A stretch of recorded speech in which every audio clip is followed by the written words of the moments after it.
Nothing wrong with that. She was determined. And this girl found a boy that she liked. And, well, but Grandma, can I just talk to him? Yeah, you can just talk to him, but I'll have to be in the presence. Okay, Grandma. So the boy would come over to the house, and he and the girl would talk in the presence of Grandma. So whatever, this is true now. Whatever, this happened in North Carolina, as a matter of fact. Whatever transpired between the boy and the girl was in the face of the grandmother. And lo and behold, one day, the girl comes up pregnant. And the grandmother said, I know I have watched this girl from the day that she was brought to me until the day. I know this could never have happened. But it did. She was at loss of how it happened. So, being so hurt and dejected because it happened, she finally went to the child. She said, honey,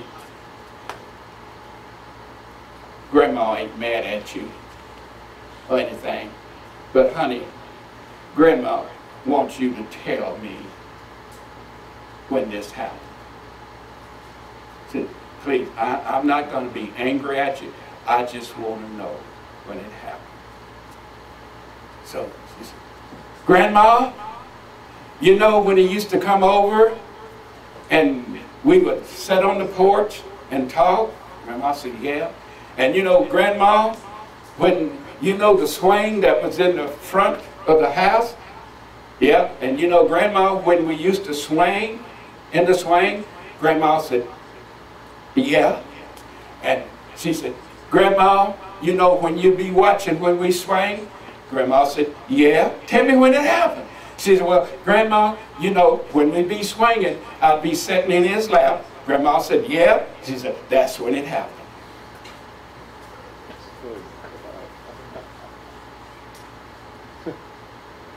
There are some processes you can't stop. You may mitigate them, but you can't stop them. So, it's man's need to tap into that power that is in that one flesh, in that wife and the husband. Tap in it to the extent that it can be a force powerful enough to deliver that child in the direction that it needs to go. But if you try to stop it from what is common to man, it's going to be a hard fight. It's going to be a hard fight. And only the power of God in us can deliver us. And that's why it's so critical that children, young men and young women get the right teaching before they will understand and use this power that is down to them from mother and father to where they won't be subject to these kind of things. But that not being done, you're in for a long fight. Sooner or later, you're in for a fight. Got to pray. It's going to take a lot of prayer. Pleasure. Listen to this. Somebody read that.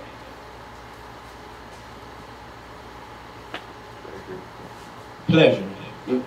Delight is a high degree of pleasure, usually leading to active expression of it. Bringing a joy which is a feeling so delightful, so deep, and so lasting that one radiates happiness and expresses it spontaneously.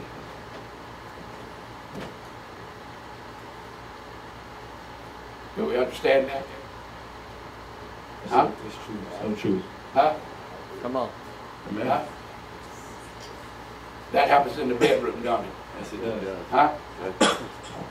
It's so lasting and so deep until there is a spontaneous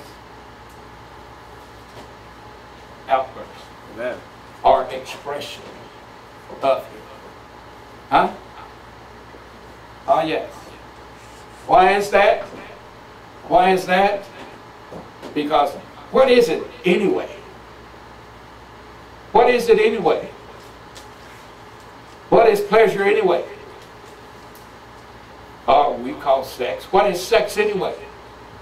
What is it? What was it from the beginning? What did God make it? Huh? What did God make it? God made it. God made it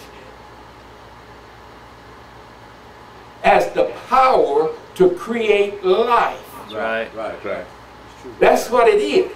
It is the power to create life. That's right. That's true. Now, power is power, and all power belongs to God. When God made the universe, the power that was used to make the universe was so powerful until the universe happened just like that, and it's called the Big Bang.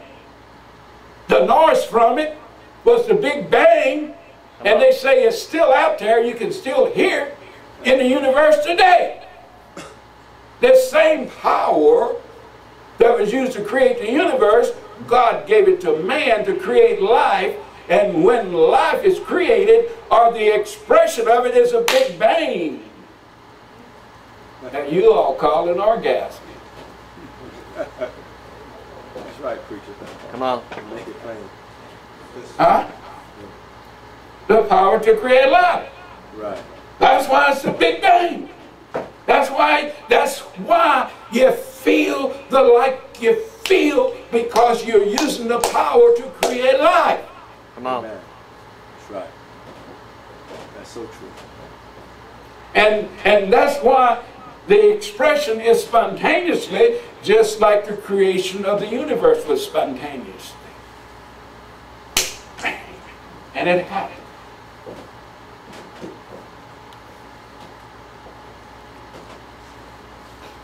Well, when God Almighty names man's first habitat Eden, given the definition of Eden, what would he name it Eden? As a den of pleasure, ultimate thrills. Just put everything in there and plenty of food. Trees that yield food. Come on. Huh? Trees that yield food.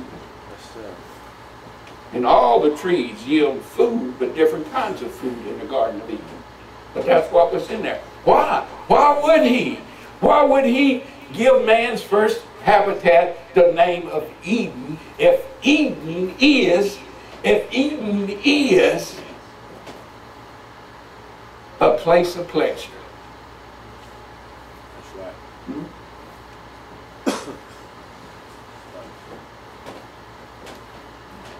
So a lot of people think they're ready for this teaching and they find they're not. Remember God's first commandment to man. Or to Adam. Read it. Thank God. Genesis chapter 1 at verse 28. Yes. And God blessed them. And God said unto them, Uh-huh. be fruitful. Huh? What? Be fruitful. Okay. And multiply.